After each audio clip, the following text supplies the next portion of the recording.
अस्सलाम वालेकुम बच्चों, कैसे हैं आप? आई होप कि आप खैरियत से होंगे। तो आज हम जो पढ़ेंगे वो है हमारे पास ह्यूमरस बोन। ह्यूमरस बोन के बारे में हम पढ़ेंगे। हमने पहले क्लेविकल बोन के बारे में भी बताया, आपको स्कैपुला के बारे में बताया, और आज हम पढ़ेंगे ह्यूमरस बोन के बारे में। ह्यूमरस बोन जो होती है हमारी आम होती है। इसके जो होते हैं ये देखें, इसके दो एंड्स हैं, ये दो एंड्स हैं इसके, और एक शाफ्ट होती है। ठीक है, इसका जो एक ये वाला जो एक एंड है ये मीडियली हेड होता है। ठीक है, मीडियली हेड आपने याद रखने हैं। देन इसमें एक ये वाली और एक ये देखें, इसका एक ये वाला बना हुआ है और एक क्या है ये। अब इसको हम ग्रेटर ट्यूबरकल कहेंगे और इसको हम क्या कहेंगे, लेसर ट्यूबरकल। आगे इसको ये वाली जो है इसको हम बेसी पीटल कहेंगे। ये आपने बात याद रखनी है। देन ये जो इधर ये वाला ग्रूव बना हुआ है हम इसको क्या कहते हैं, डेल्टोइड ट्यूबरोसिटी कहेंगे। देन अगर हम इधर नीचे की तरफ आते हैं, निचले पार्ट पर, तो ये देखें इसका जो इस रेडियस का जो ये वाला हेड है ये ग्रेटर ये प्रेजेंट होता है लेटरी साइड पे, लेटरी तरफ मौजूद होता है, और जो दूसरा लेसर होता है वो मीडियली साइड पर मौजूद होता है। इस तरह आपको लेटरी और उसकी लेटरल और मीडियल पोजीशन याद रखने में आसानी होगी।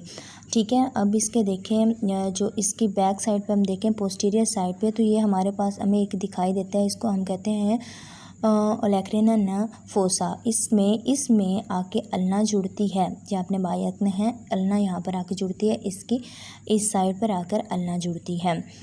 देन अगर मैं आपको इधर देखें किस तरह अल्ना जुड़ेगी, तो वो मैं आपको अभी बताती हूँ। ये देखें, ये इस तरह करके इसमें जुड़ेगी, और जब हम आर्टिकुलेट करते हैं इस तरह करके, यानी हमारी बाजू जो है वो मूव करती है, तो ये वाला जो होता है ये वाला मूव करके इस फोसा में आके जुड़ता है। इस फोसा को कोरोनॉइड फोसा कहा जाता है। इसको क्या कहा जाता है, ये देखें, कोरोनॉइड फोसा कहा जाएगा। ये अपने पॉइंट बहुत अच्छी तरह याद रखना है। इस फोसा में क्वेश्चन ये पूछा जा सकता है कि कोरोनॉइड फोसा में रेडियस लगती है या अल्ना। ये हमारे पास क्या है, ये हमारे पास अल्ना बोन है, आपने याद रखना है, अल्ना बोन है।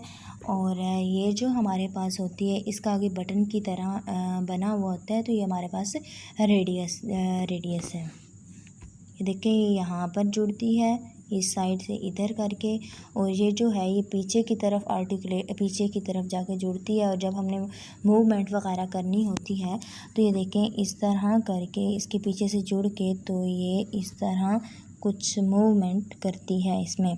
ठीक है, हमारी ये आपने बात याद रखनी है।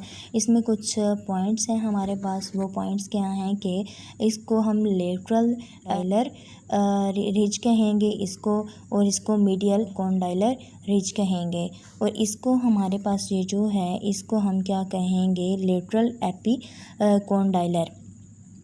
उसके बाद जो हमारे पास आती है, इधर एक फोसा बना हुआ है, ये वाला फोसा। इस फोसा को आपने याद रखना है, क्योंकि अब हमें डिफ्रेंशिएट करना पड़ेगा दोनों फोसा से। क्या कहते हैं, रेडियस फोसा यहाँ पर, क्योंकि रेडियस आके जुड़ती है इसलिए इसका नाम ये है। आई होप कि आपको इस लेक्चर की समझ आई होगी। अल्लाह हाफिज़।